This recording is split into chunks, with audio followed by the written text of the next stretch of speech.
Hey you guys, good afternoon. This is Miko Siddiqui, your real estate industry leader. Business is booming. Thank you for chiming in today. I'll give you a few moments. If you could do me a favor on the left-hand side, hit the share button on the left and hit the hearts on the right so that I can love you back. And if you can do me a favor, in this video, it's a super important video today, tag at least 2 people that you know. Share it and tag at least 2 people that you know. Thank you guys. Hey Mark, good to see you. Hi, how you doing? Hey, how you doing, Keith? I see you over there. Welcome, welcome. Hey, Tara, I see you, Tara Richard. Hello, hello. Hey, Brandy, good to see you, good to see you. Hey, Star, nice to see you out there. Hey, James Bailey, good to see you.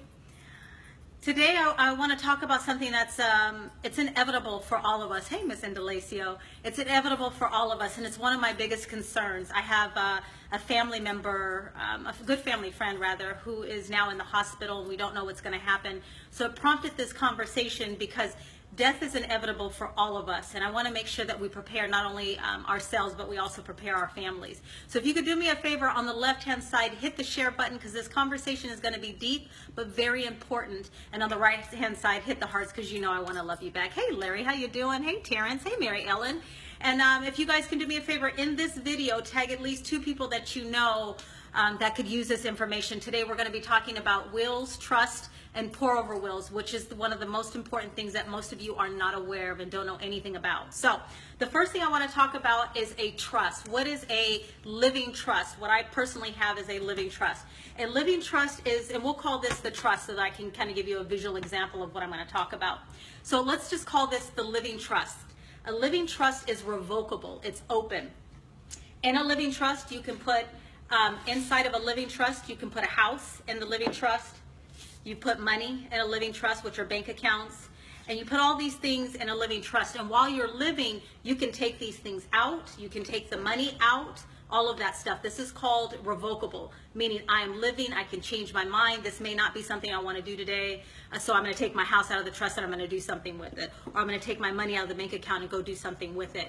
This is revocable. I'm living, it's revocable.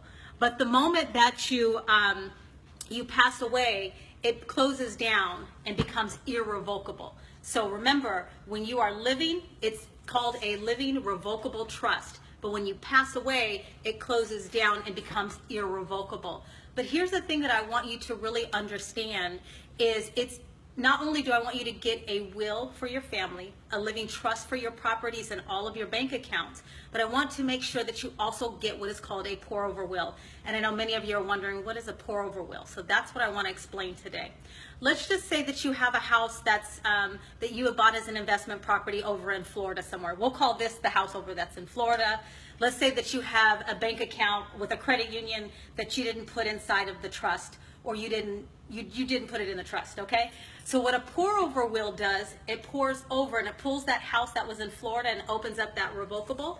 It takes it, and now that house that was in Florida is now into the trust because it's pouring over and pulling anything around that has your name associated with it and putting it inside.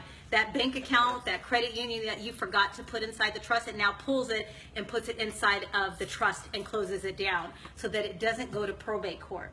And it's so important, you guys, that not only do you set this up for your family, that you take care of your, making sure that your financial power of attorney is there and your power of attorney for health. Sometimes, in this particular case, I have a friend that, like I said, is in the hospital right now, and he doesn't have a power of attorney at all for his health or his finances. And you have to set that up because if something should happen to you, get in a car accident, you have a heart attack, and it's unknown. Sometimes things happen to all of us and we just don't know that it's going to happen. And now we're in a situation where we cannot speak for ourselves.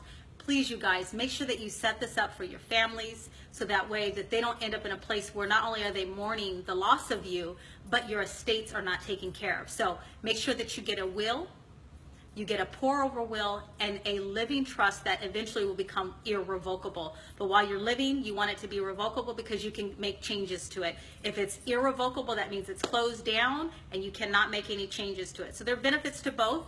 And if you know of anybody that you know that this information will be helpful to them, please share this video. Tag at least 2 people that you know that could benefit from this information. If you yourself are looking to buy or sell real estate, you know I'm your girl. I don't care if you live in the middle states, in the East Coast or the West Coast. I have connections, and because I'm connected, you are as well. So send me a message in the back office. I want to thank you guys for watching. Please protect your families and set your estates up. You guys have a good day. We'll talk to you real soon.